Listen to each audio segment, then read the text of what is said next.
Buboy Villar, kinumpirmang may anak na si Angeline Goren sa bagong karelasyon. Kumusta mga ka-trend vibes? Isang shocking revelation ang lumabas kamakailan mula kay Buboy Villar na tiyak magpapabago sa pananaw ng publiko tungkol sa kanyang relasyon kay Angeline Goren. Sa kanyang pagbisita sa Cabinet Files, kinumpirma ni Buboy ang balitang may anak na si Angeline sa bagong karelasyon nito na nakabase sa Amerika.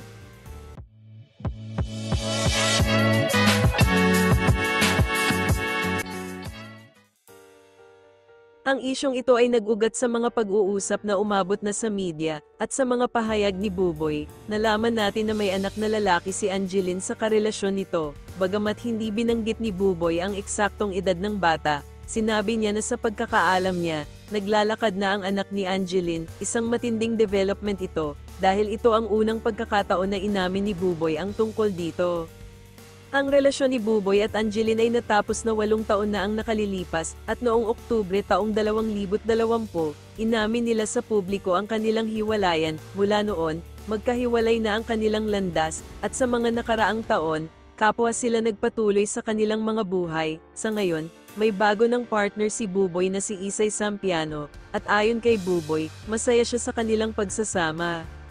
Ngunit ang pinaka-highlight ng balita ay ang mga pahayag ni Angeline na lumabas sa isang eksklusibong panayam sa PH noong ika-24 ng Marso taong 2025. Ayon kay Angeline, nagtatrabaho siya at naninirahan sa Amerika kasama ang 2 anak nila ni Buboy na may edad na 7 at 5. Ngunit, mayroon siyang mga hinaing laban kay Buboy, kabilang na ang pagkukulang umano sa sustento at ang kakulangan ni Buboy sa pagbisita sa kanilang mga anak. Pinanto rin ni Angeline ang isyu ng paggamit ni Buboy sa kanilang mga anak sa mga vlog at mga interview, bagay na nagbigay sa kanya ng sama ng loob.